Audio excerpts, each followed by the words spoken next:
Hello. Hello, hello, hello.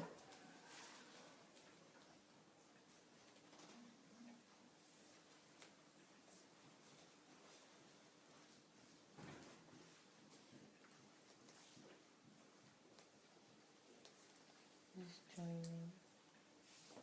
Is anyone getting notification? Yeah. Yeah. Yeah, it's cool. Hello, Esther. Thank you for coming back. Darlene, hello. Dee, hello. Zinwe, hello. It's actually here. Hello, everyone. Welcome back. So sorry about that. It's the internet. It's actually not the internet. It's actually my device. I think there's something wrong with it. It just locked me out the internet. But the internet in the house was working perfectly fine. Everybody else can use the internet except for my device. I don't know what happened. But I am glad that you're back. Thank you for joining us again. Thank you. What's this saying? Maiwa, you really mean it when you said you're done. No, okay. I didn't do that. I don't have that superpower yet. Okay? I don't have that power to make things. I don't have it. I don't have the power to make things shut down when I speak. Okay? Oh, Innocent, thank you very much. Thank you. Omonike, good evening. Good evening, everybody. Thank you so much for coming back. We're having, you know what, I like enjoyment too much. I hope enjoyment will not kill me all, because listen, I wanted to say we're enjoying this again. What's this enjoyment that I have in my head? Okay, this is really insightful, rather than say enjoyment. It's not about enjoyment, It's about insightful. So thank you so much for joining us. We're going to continue. I know we've gone way past our time, but hey, it's the last one. It's our last Ask Dr. Sunday. It's the 28th day. So why not? Why not go on as long as we can today? So with regards to the Nigerian Transformation Project, I am done. No, I'm only kidding. If you want more information about the Nigerian Transformation Project, please go to sundayadelajablog.com/Nigeria. You find as many information, detailed information about the project, and also there are two forms on there. One form is for you to join and be part of the project, and the second one is for funding. And remember, the funding are available once Dr. Sandey lands in Nigeria, which we're all open. It will be this year, but don't quote me on it because the government are doing whatever they like. So hopefully this year, but as soon as Dr. Sandey gets to Nigeria, funding will be available. You've heard a lot that he said already today. So the Nigerian Transformation Project is something to get involved in. There's so many opportunities, and there was another opportunity that I opened up today. If you're in the mental health field, yes, that's why I needed to, not mentally ill, mental health field. This is an opportunity for you if you have any plans, or have to set up a mental health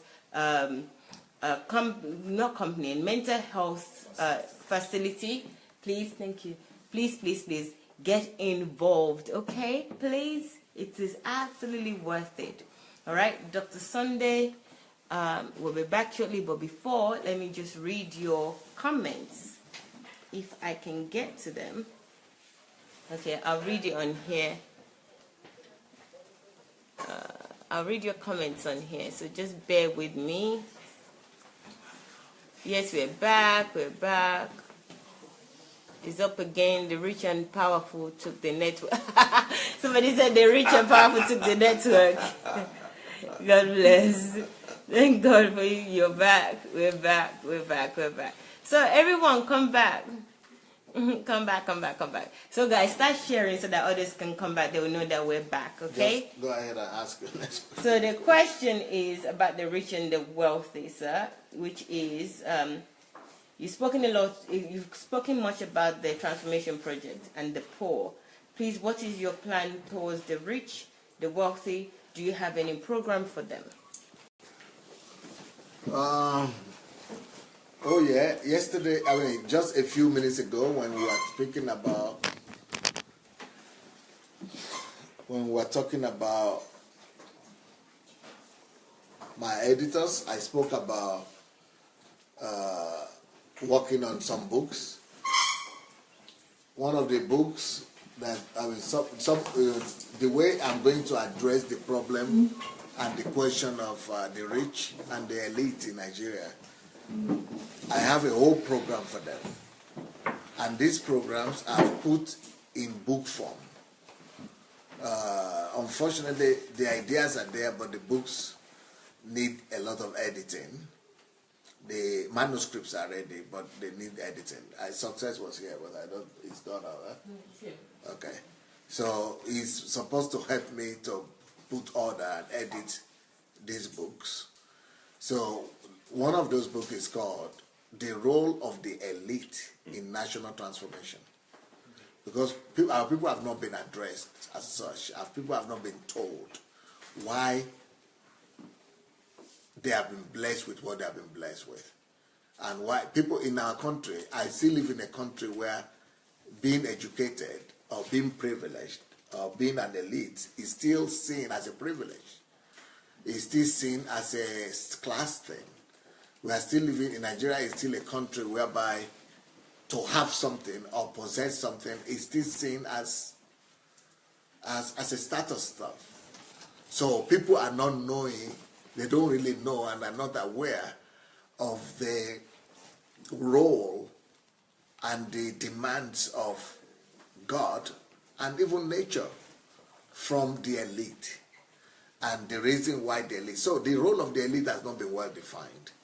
And because it has not been well defined, it cannot be, the problem cannot be addressed. So I'm going to address the problem of the rich and elite in Nigeria through that book. But it's not just a book. If you've read some of my books, you know that my books are not just books. They are like programs. So this book, the role of the elite in national transformation, is the role that the elite and the rich and powerful in our country should play in transforming the country. But I will not just write the book and stop at that. The book is going to be written, but more importantly than that, we are going to start movements all over the country whereby we are going to prick the conscience of every person that is privileged, rich, powerful, or counts himself as an elite. We are going to reveal and unveil to the whole populace, not just to the elite themselves, but even to the poor and the underprivileged, what to expect from the elite. Then we are going to educate the society at large for them to be socially active in demanding from the elite for them to play their roles. And we are going to shame the elite into acting. And we are also going to make the ordinary people who are all around who are the underprivileged in the society, we are going to make them to be able to know how to treat and relate to the elite who are abusing their positions.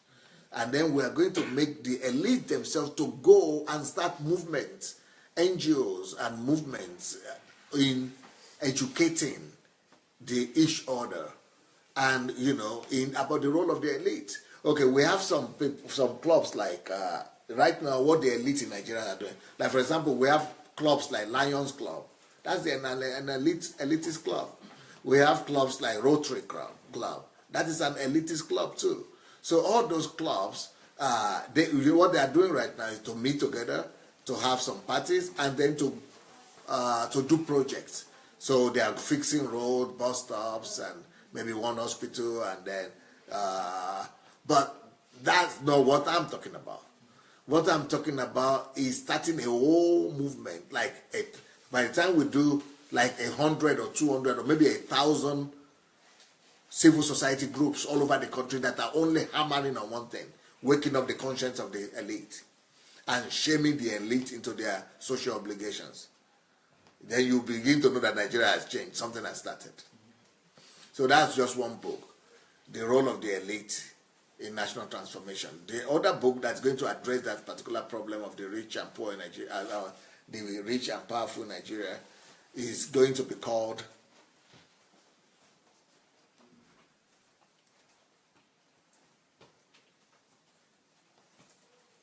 Changing a Nation Through Personal Responsibility. Changing a Nation Through Personal Responsibility. It has also been written like a manuscript, but it has been written, but it's not on the level. So I have to upgrade that book as well. And those are the two books that are supposed to wake up the conscience of the rich and privileged in Nigeria. And personal responsibility is about taking personal responsibility for the redemption of the land and for the restoration of the economy, for the renewal and fixing of all the problems that we have in the country, instead of waiting on the government. Right now, what the elite and the powerful and the rich people in Nigeria are doing is just to secure their own themselves. They make provision for their own comfort, and then they go to the television and debate. So Nigerians are experts at talking. So everybody knows what is wrong, but everybody is just talking about it. I want to introduce another culture, a culture that will discourage people talking. I want to make all those talk shows unpopular. I want to begin to introduce other talk shows that will only square in on solutions and on practical, applicable solutions. I want to totally eradicate from our society that culture of just talking about things that are wrong without really, before you could even be qualified to talk about it, you've got to tell us what you are doing first. And that's number one. Number two, we've also got to stop the habit and the custom of finger pointing. Our society is full of people who are just pointing finger that this is to blame, the president is to blame, the parliament is to blame, the politicians are to blame, every other people are to blame apart from themselves. Mm-hmm. And we want to introduce a new culture that will be able to embrace personal responsibility. Our country doesn't know or are almost unfamiliar with the concept of personal responsibility. At least if some individuals might know, but it's not a value and a concept that is totally and absolutely embraced by the larger society. So this book is supposed to bring this to the mainstream of the Nigerian society and start movements in every quarter, looks and corner of Nigeria, so much that we'll be able to know that personal responsibility is going to be our watchword. We are all going to become, aware about the personal responsibilities of every individual, of every Nigerian, not just the rich and wealthy, and not just the people in government, but every other person in the country. So that by the time we, establish that value, and we are able to use media and mass communication strategies and social media and public campaign awareness, by the time we instill that into the culture itself and into the mindset of the Nigerians, the concept of personal responsibility, the country will be fixed. So those two books are key in resolving that problem. Okay, the question about what plans Dr. Sandey has for the rich and the wealthy, the powerful in Nigeria with regards to the Nigerian Transformation Project. Answer is 2 books. The first title is The Role of the Elite in National Transformation. Yes. 1 second. Right. The Role of the Elite in National Transformation. And the second one is Changing a Nation. Changing a Nation Through Personal Responsibility. So those 2 books will be used to minister to the elite to wake up their conscience. That's what Dr. Sandey said. Minister, these are just to release the program. If they are like the master plan of how, I'm unleashing the answer. And then we are going to set up systems and movements to be able to popularize that and, make it be the watchword in the mouth of everybody. Okay. All right. So one thing that I remember Dr. Sandey saying just now is that the rich, especially in Nigeria, they don't know the purpose of their wealth, the purpose of their money, their position. and they need to be educated. They need to understand what the purpose is. And if they choose not to, the word was they will be shamed to do something, to take action. So again, this is actually another question that is actually worth reviewing and learning from. You know, if you're there, if you're out there, you're rich, you have wealth, start considering what you can do now. NGO is an idea of what you can do. The money that you have is not just for you and your children, it's for you to change your environment, change your nation, change the world. So understanding the purpose of your wealth, I think this is really key to this answer. And, you know, even if you're not so wealthy, understanding the purpose of what you have, it's really important. Okay? So, I see that Dr. Sandei is fired up to answer the Nigerian Transformation Project this evening. So, I don't care. Anything you have there, please. I'm at your mercy. Okay. Somebody asked that, Pastor Sandei, do you cry sometimes?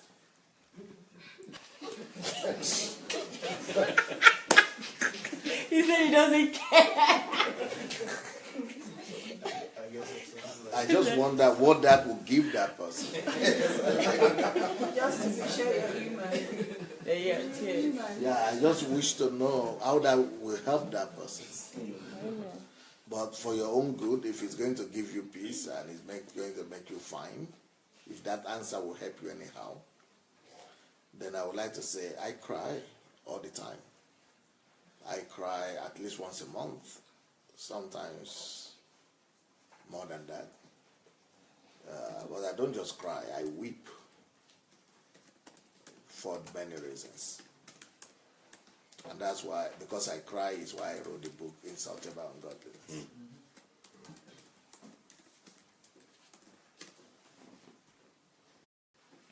Okay, the crying. The next question will be, why are you crying?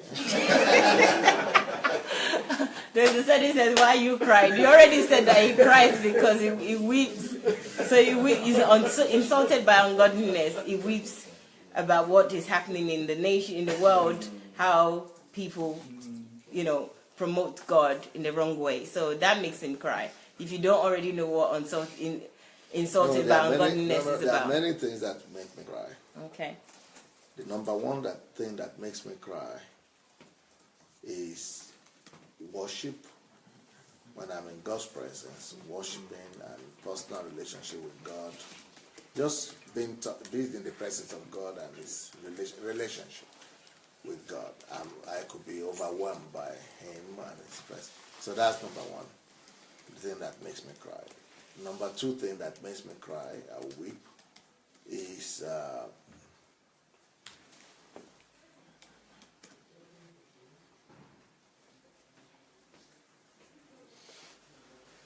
I don't want to refer to a particular example or instances because there might be many various instances and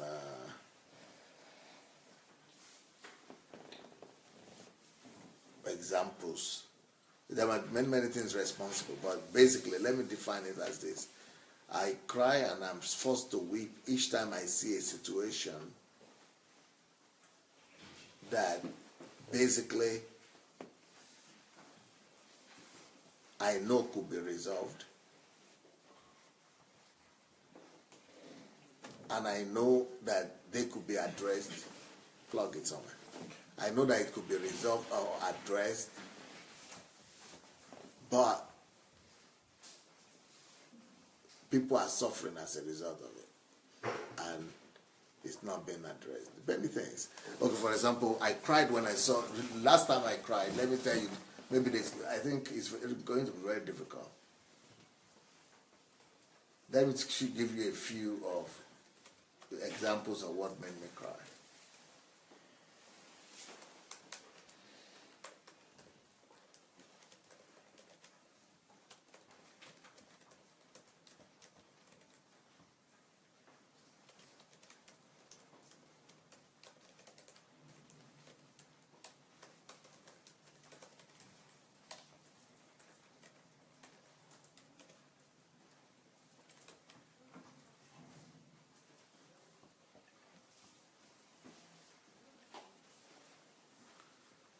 The level of ignorance in the churches make me cry.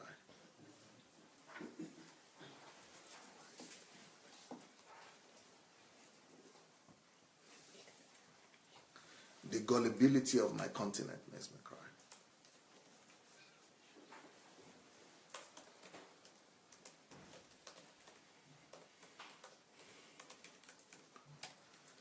Another thing that makes me cry is men of God.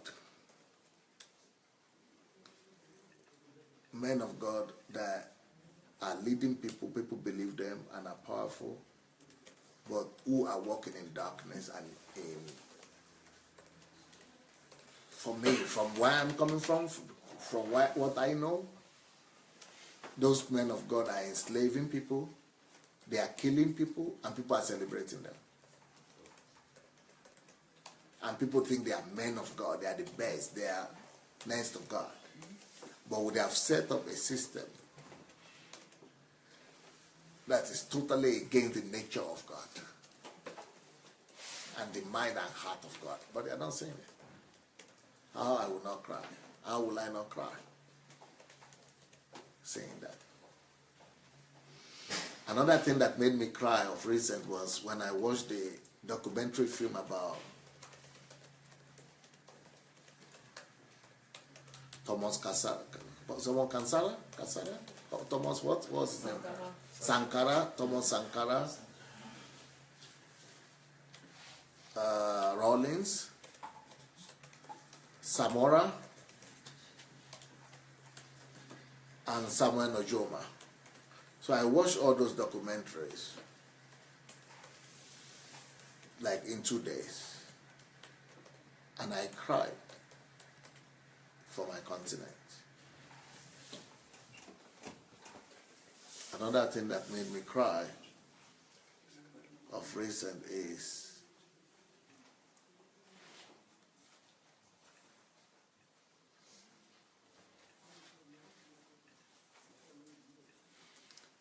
when I saw the way America is going down the hill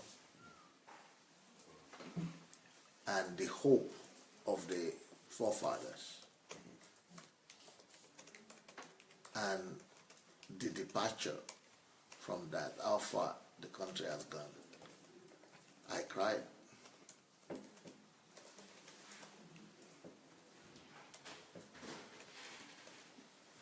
But I also cry a lot when I think about the magnitude of the work that I need to do that is ahead of me. And how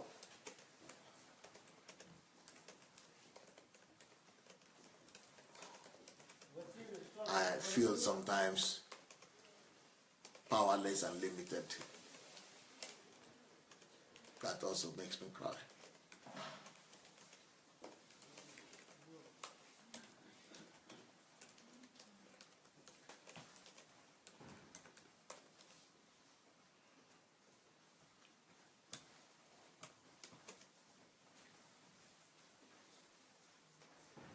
Yeah, I think that's enough.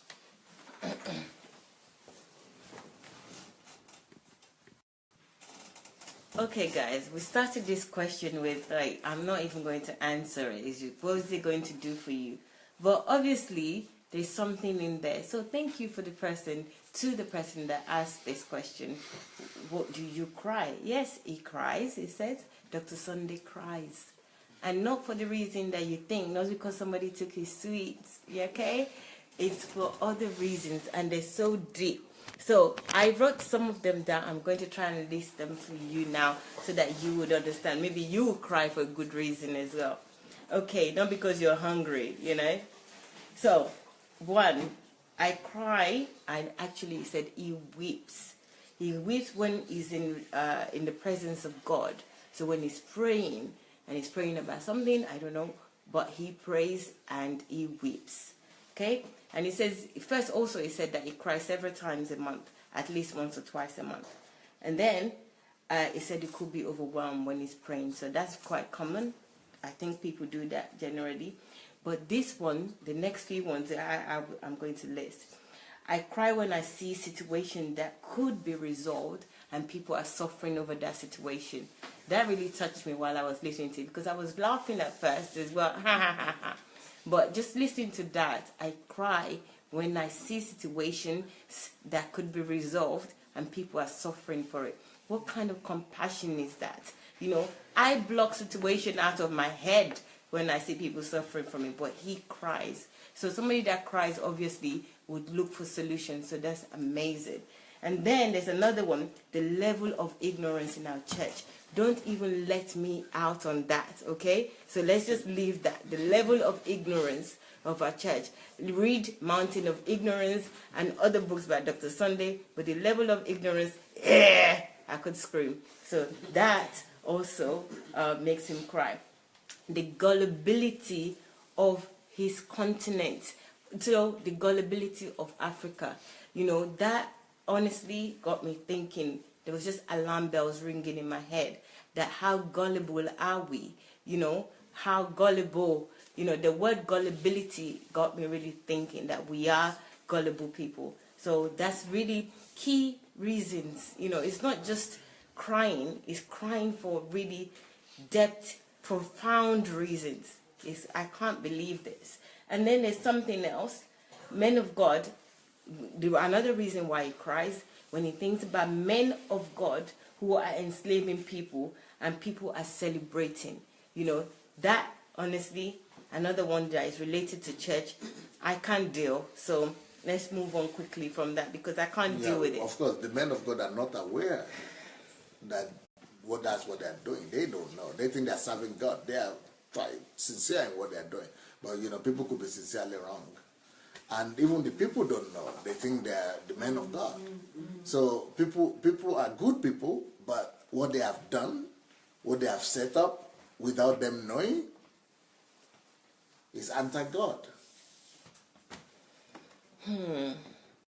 So guys, you've heard that. You know, Dr. Sandey is even giving them excuses. But hey, who am I to say anything? You know, I would say that they know. By the way, you are supposed to start your own crusade. Yeah, you know, this is not my. You know, by the way, has her own opinion, right? She has her own opinion, and she says it sometimes. And I'm sure there are some people who are not happy because of the way she talks. So, if you want to start your own crusade against religion and pastors and church, make you start your own crusade. Though. My own is, you know, just the way I say it. Yes. I'm not going to laugh, but you know, some of you got exactly what you want, so enjoy it, okay? So that I'll leave it aside, okay? Next time. There's another one. He said that he cried when he watched some documentaries. The only person that took the name is Thomas Sankara, okay? I'll check that person out. I don't know who it is. Rolling, and then another Thomas. I don't know who they are. You don't know who is Jerry Rollins? I don't know. I don't have any idea. Okay? You don't know who is Jerry Rollins? I don't know. Okay. I don't know. And the other one is not Thomas. Is what do I say? Samora. Okay, Samora, Sankara, and Rollins. Yes. And then there's another guy, Rollins. And then there's another guy. You know, he watched documentaries about them, and that made him cry. So I will check them out. I don't know, okay? So then there's another one. When I saw the Americans going down the drain, I laughed. I was laughing in my mind when he was saying this one. But I think it's all because of Donald Trump. But it might not be because of Donald Trump. Who knows? But, this was before Donald Trump. Oh, actually, it was before Donald Trump. So, Mr. Donald, it's not because of you. Apparently, America is going down the drain before you. My wife is in our own world. I'm sorry, Mr. Donald, okay? Nothing against you. You know, I actually like you, so no problem at all. And then, when I think about the magnitude of work for him, you know, this is serious as well. The magnitude of work ahead of him, and the fact that he feels powerless and limited at the moment. So when he thinks about that, that makes him cry. So wow, this is all very touching for me. Even though I am laughing, there are really deep reasons for to cry, and most of these reasons are not reasons I ever thought about. The reasons to cry. It's not even, it's not for. You cry for different reasons. Yes, I do. I cry when I don't get my way or something, but this is really deep, and it's really actually helping my brain a little bit more. Every time I get brain surgery in this session, I'm really going to miss these sessions a lot, and I'm going to miss you guys, but I'm sure something else will come up. And anyway, in the next few days, it's party time, so I'm looking forward to so I'm also looking forward to party, and also you guys joining us.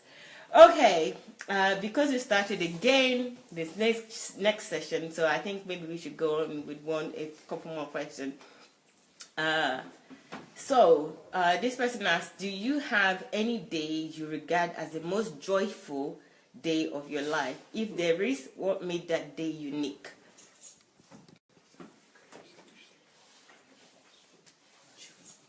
Have you seen my wedding picture, my wedding video?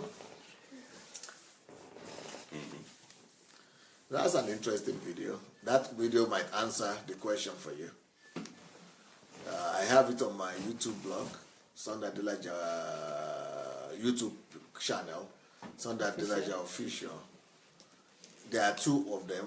One is just 1 hour. Don't bother about that one. Watch the one with 3 hours, if you have the time. Okay. Yes, watch the one with 3 hours. If you don't have time, if you are really stressed of time, you could watch the one with 1 hour, but the one with 3 hours will answer that question for you. Okay. Yes, Dr. Sandey have a day that it was really full of joy. I didn't say that. Well, that's the question, sir. That's the question. The question was, do you have a day you can regard as the most joyful day of your life? And you said your wedding day. Okay, do you want to answer that again? No, I don't. I just answered it the way I answered it, not the way you are interpreting it. But that's the question. I had the question. Okay. I said I have a video on my YouTube page, which is the video of my wedding. I said, did you ever see that? If not, go to see it. Go and look at the 3 hours one. But you don't know what is going to be inside. Even if it's my wedding video, but you don't know what is going to be inside, you see. Yeah, okay. All right. The answer to this question is in the video. The 3 hours one is recommended on YouTube, which is Sandey Adelaja Official. I'm not quite sure what the playlist is, but I will find that for you and I'll put it in the comment section. So if you watch the video about Dr. Sandey Adelaja's wedding day, and you will find a video, 3 hours and 1 hour. Watch the 3 hours and you will find the answer to that question in it. Okay? I tried for you. Okay. Let's make this last question. Is that okay? Even though there's some questions here. All right. This one says, I think this one is related to Nigerian transformation. It says, what about Pastor Sandey Bible School? I think the question is not clear enough. Yeah, it's okay. Let's move on. Right.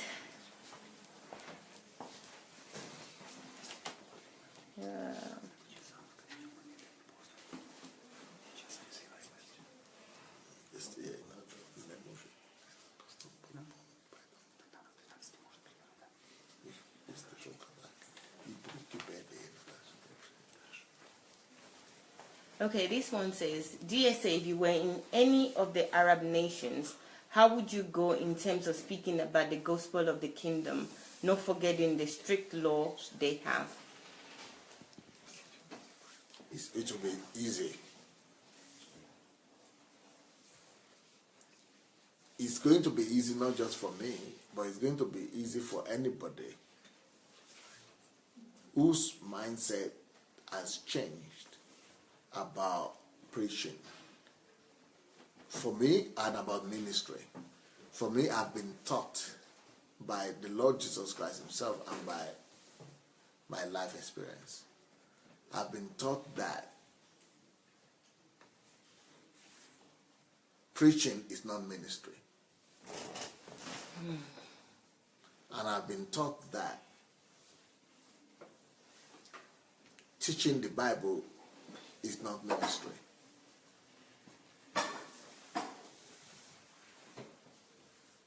I've also come to the understanding that standing by the pulpit to minister, that is not ministry. So how do you minister in the Arab nations and still be effective and still minister Jesus?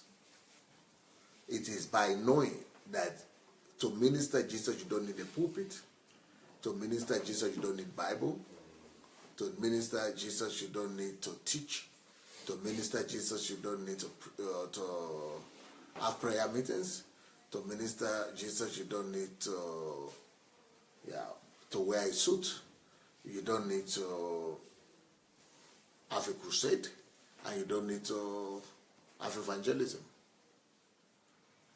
And you will still have, I will still be as effective as I am in Ukraine if I'm in Saudi Arabia.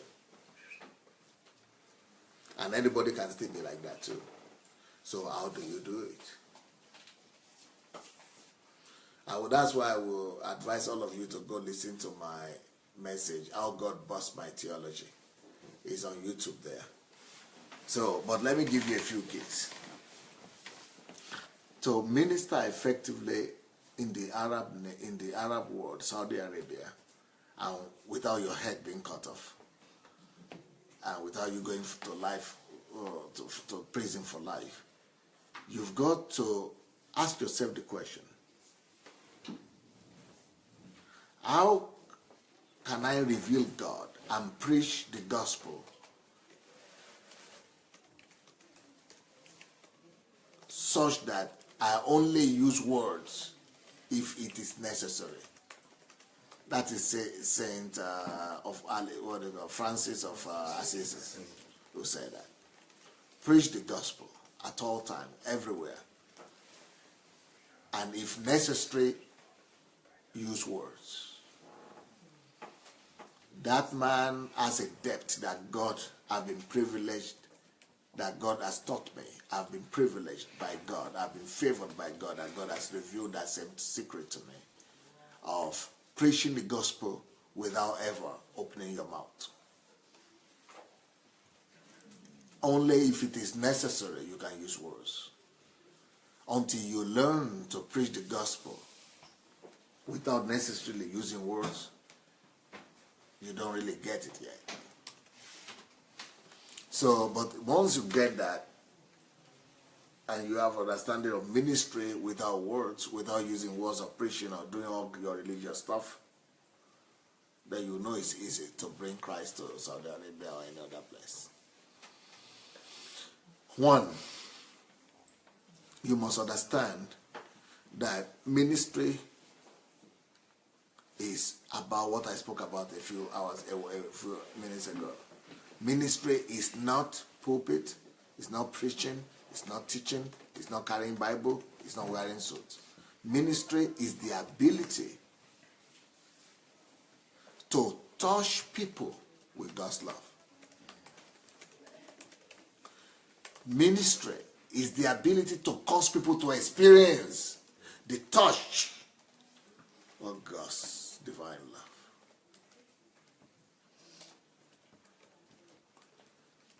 If necessary, you could use words to do that. Like now, I'm using words to make you feel the touch of God's love. That's when it's necessary. If necessary, use miracles to do that. If necessary, use teaching to do that.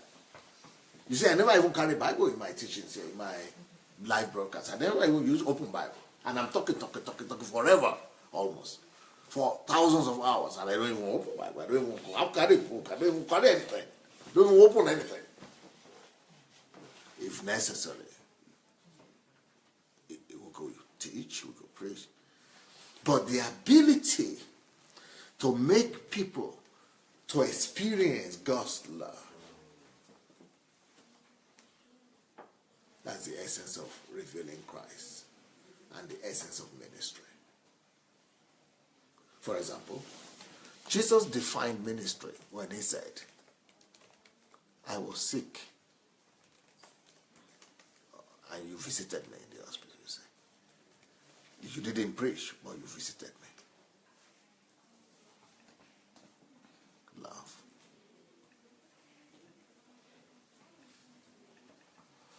I was naked. I, not somebody. You didn't preach to me. But you clothed me, though.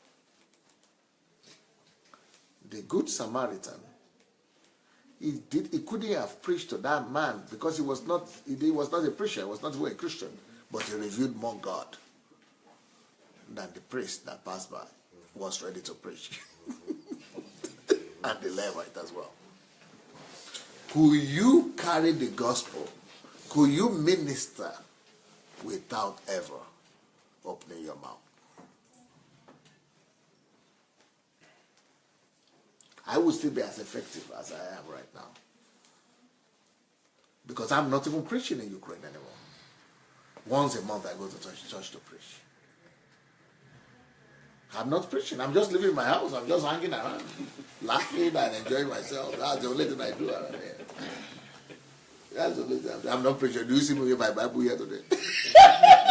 Did you hear the sermon, the message, the title? Did you hear it? See, I've been talking for 4 hours tonight. Not just with her, before her and all that. Have you seen me say this is the title of the message?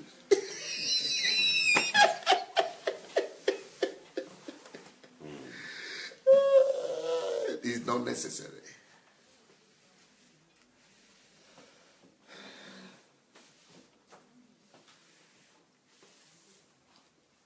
That's just one instrument.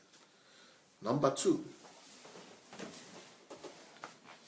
for you to be effective in a country like Saudi Arabia, and be as effective as in any country, I don't even know why you feel it, the difference.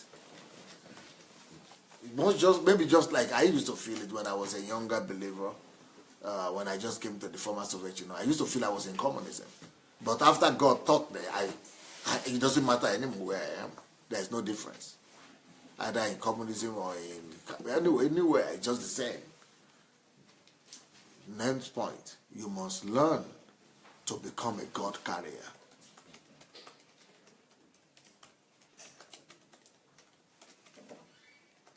That's a whole different skill. But I spoke about that, and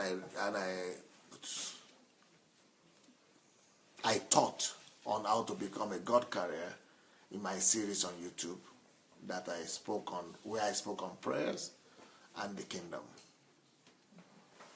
You will see how you'll be able to reveal God and carry God without even preaching. So you need to become a God carrier and a kingdom imposer.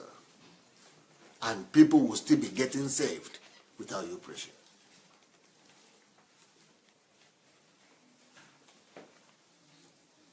Okay. Do you think I'm true? No. But you were just... I thought you were just about to switch the video back. I was, but when you said that, then I rethink. Okay. You reversed that. Well, if you think it's okay, it's true for you. No. Please take your time, sir. Shooter. No. Miracle girl. No. Miracle. No. Okay. If you say I can continue, I will continue. Please continue, sir.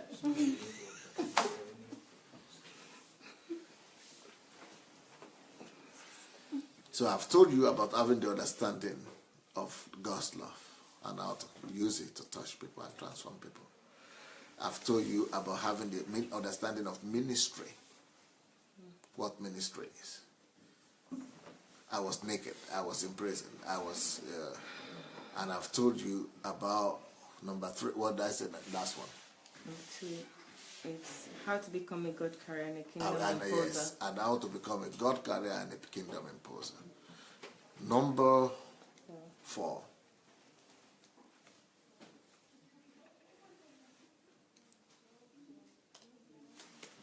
You must learn how to use the instrument of compassion. Through that instrument alone, you can keep on carrying the gospel, preaching it, without ever talking.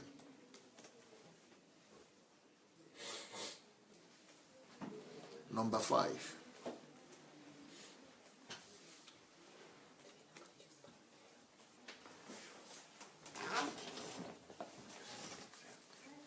You must, for you to be able to preach the gospel in the Muslim world without even preaching, you must become a friend of God. Why do you need to become a friend of God? Because He will speak to you. Like when I was in Canada, in the park, and I wanted to preach, they said it's not possible to preach there because it's not, it's not nice. People would talk, we are fanatics, and say, okay, good. But then I was going there, and somebody came to me to take photographs for them, group photographs. They were giving me their camera that I should be taking photographs. I said, okay, no problem. So you must have a servant heart. That's another point right there. But apart from having a servant heart, but you must also be a friend of God to be able to hear God. So God spoke to me, you were in an accident 30 years ago. And for 30 years, that leg, that kneecap has been broken and you've been troubled. It has been troubling you. You don't believe in God, I know, but I'm going to remove it right now. It doesn't have to be about God. It's about hearing the Spirit of God. The hearing the voice of God. So God will give you strange instructions if you are a friend of God, if you hear His voice. And just follow those instructions, everything will be okay. Then the last point, you need how to preach the gospel without preaching, is you need to be a man of signs and wonders, a man of miracles. You must know how to bring the presence of God down to create any miracle necessary in any situation. So I think I have given you 7 points. Those should be enough for you. Okay, guys. This one is another interesting one. I really love these sessions, especially when people are around as well, and we're all here together. And also, of course, with you guys, because I love them. So let me summarize this for you. So the question was, how do you preach if you were in any Arab country or nation? How would you go in terms of speaking about the gospel of the kingdom, not forgetting the strict laws they have? So Dr. Sandey started the answer with, how can you reveal God, with a quote, or how can I reveal God and preach the gospel, such as I only use words if necessary. So that's a quote that he started with. And he went on saying that only speak if you have to. That's what the quote is saying. And then he also said that you should watch his video or his teaching on how God birthed my theology. That's on YouTube, Sandey Adelaja official. So check that out. And then he gave us a list. And the list started with ministry is not pulpit. So ministry is not about being in pulpit. I don't want to mention the C word. Pulpit. I don't want to mention the C word because it's offensive. Okay. It is the ability to touch people with God's love, to experience God's divine love. Okay? And he started, then he went on and quote some of the scriptures where he says, I was sick, you looked after me, I was hungry, you fed me, I needed clothes, you clothed me. So he quoted all those things, that those things had nothing to do with being in the pulpit. It was about the love of God that was shared. And it was nothing to do with words or preaching. So that resonated in my head. And then secondly, he says, to be effective in any country, you must learn to be a God carrier. So you must carry God with you, carry the nature of God, the love of God. So it's still about God and showing people what God really is, what God looks like in reality. And then it went on to say how to become a God carrier and a kingdom imposer. So you just don't carry God, but you have to be somebody that imposes the kingdom of God and learn how to do that. And then it says you must learn how to use the instrument of compassion. You know, that's really key. I think sometimes we forget about being compassionate. Even as Christians, we don't have compassion for other people. And it's something that we need to always understand, learn, and demonstrate. Not just talk, but demonstrate. All of these things has to do with action. So it has nothing to do with just saying or reading the Bible. It has a lot more to do with your action. And then it went on to say, you must become a friend of God. Gosh, that's really key for me. And how do you, being a friend of God would enable you to be able to listen, to hear God when he speaks. So you can demonstrate him. You must have a servant's heart. Then he told us a short story when he was in Canada, what happened there, that he was told that he can't preach in the park, but some people came to him and gave him cameras saying that, take our pictures, take our pictures. I thought, okay, that's also related to servant's heart, being able to do that. He took the camera and then God spoke to him because it was a friend of God. Servant's heart is also one of the points, though. Yeah, it's also one of the points. It's related to that because, you know, just taking somebody stranger's camera, even though you can't do what you needed to do there, and then God spoke to him about the person, that there's an injury that he had some years ago, even though he's not a believer, he's not a Christian, but this is what God is going to do and he's going to be healed. So even though he couldn't preach, he was still able to serve and was still able to hear God. So that's important. And then he went on to say, you need to be a man of signs and wonders, a man of miracle.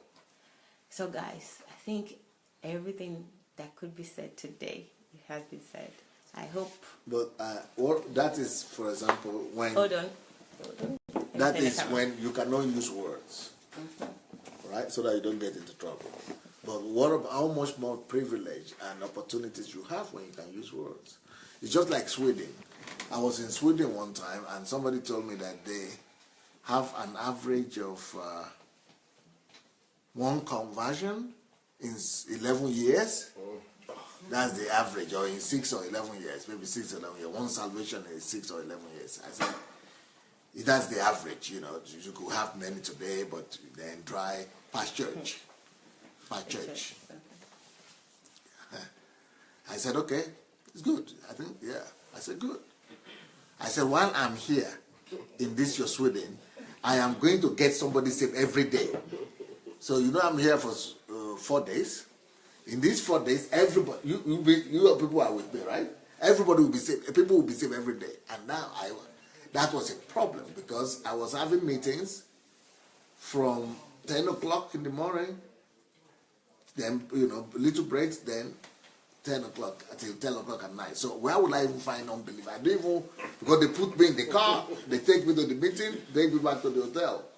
You know, so it's a problem on how to get even unbelievers. I said, okay, no problem. But I had a habit of waking up early in the morning. So since they were coming to collect me at 9:30 or 9 o'clock. So I would go out 7 o'clock in the morning. Because normally I would pray in my room, but because I needed to get people saved, so I said, okay, I'm going to do prayer walk this week because I must get people saved. I told them. But luckily enough for me, they had good cemeteries in what is it? Grand, what you call them? Yeah, cemeteries. You have good cemeteries in Sweden, very beautiful. The flower, the grass are green and well cut, even wow, beautiful. And the graves, I mean the tombs, they are very neat and well kept. But it's like a park. You know, it's just like a park, like church, old church. And there's park of graves all over. So, so I said, oh, that's a good place to go and pray. So that was the place I went to go and pray. But I was just sitting down praying and walking and looking if anybody would come around. Luckily enough for me, people were coming to that graveyard as park. But they used to just come to sit down around, just sit around and just breathe here. People in the morning, for example, going to go and were leaving their whole house just to go with a dog and just going through the park and breathing air. Wow, in the nose. Nothing to do, just to breathe here. I mean, spend your whole life just to walk the street and breathe here in your nose. That's the most valuable thing they could do with their time. Anyway, so while I was there praying, there was this young girl, the first day came, 19-year-old. And when they're 19-year-old, it's like they don't care for religion or anything. They're so Swedish. So anyway, I approached the girl. She said, I don't speak English very well. Okay, I don't speak English. So I began to talk, but she spoke English. She was not to understand. So I said, what is that? Can you read what is in the graveyard? No, not graveyard, in the tomb? Yeah. So she read it to me. I said, how long did they use? He said it. I said, when are you going to be there?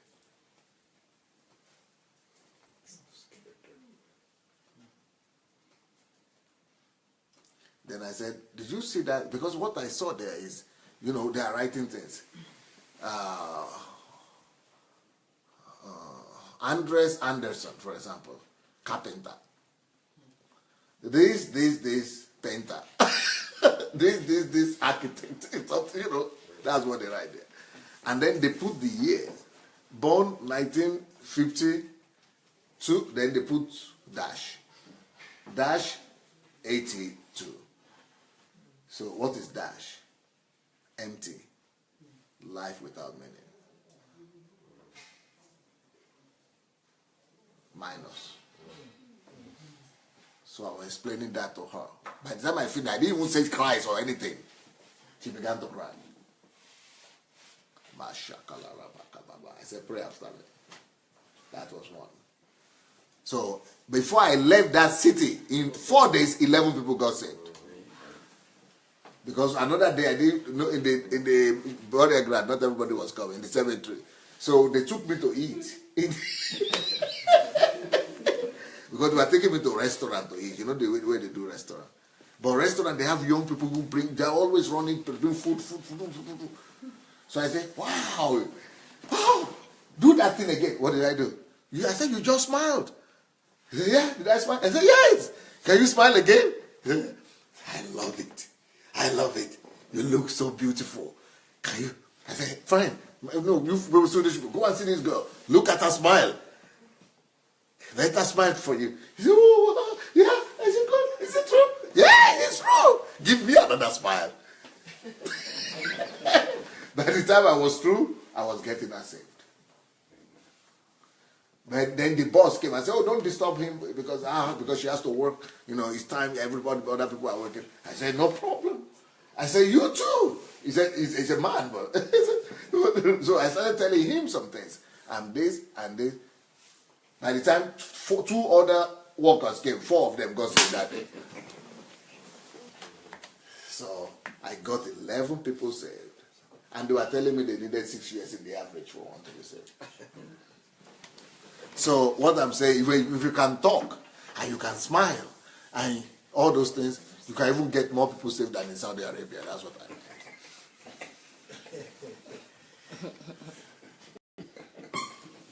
Okay, guys, you got in-depth answer on how to get people saved. And if you've got all the tools that God has given you, both in Saudi Arabia and not Saudi Arabia. Anyway. I have gotten people saved before in America, just riding from the 14th floor in the lift to the 1st floor. Another person I got saved in Australia, riding from 9th floor to 1st floor. In the lift, in the elevator, that is. 1 minute, got saved. Yes. That's why those principles are important. Carry God. Talk God's love. touch people with God's love. You know, have understanding of God's ministry. Be a friend of God. Be a God carrier. A God carrier, a kingdom revealer, establisher.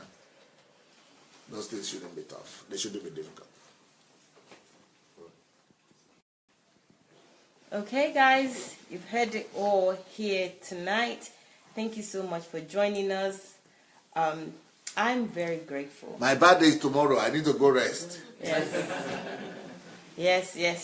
People are coming here from tomorrow. You begin to hear noise, all kind of things. So before they wake me up in the morning, I will still not go to rest because I still need my 3 hours of self-education to do before I go to bed. Okay, guys, don't go and copy 3 hours self-education tonight. So you go to bed because tomorrow. I'll come there.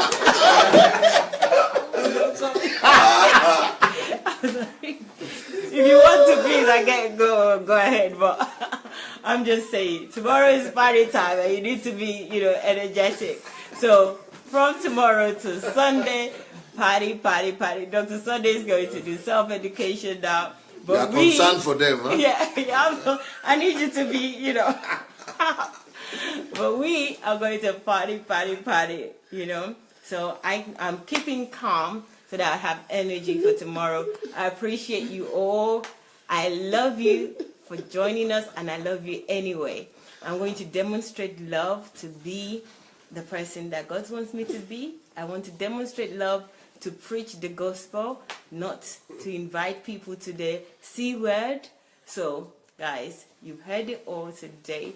Please do what you got to do. Remember, YouTube is your friend, which is Sandey Adelajah Official. Then you also have the blog, which is SandeyAdelajahblog.com. And we've talked a lot about Nigerian Transformation Project.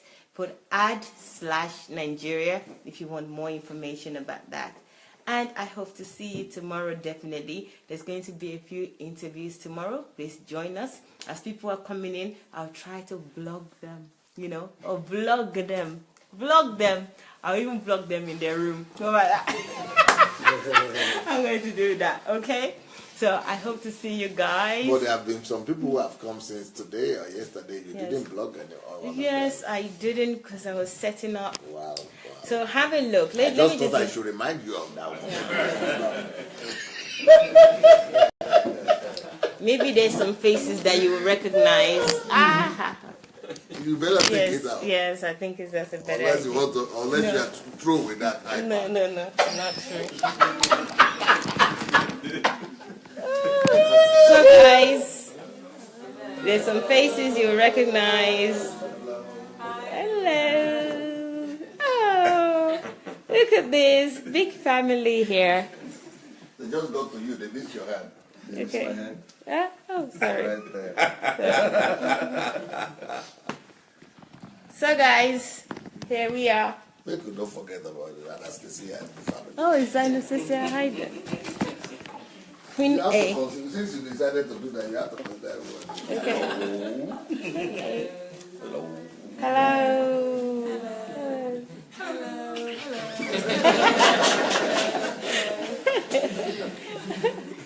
Everybody here.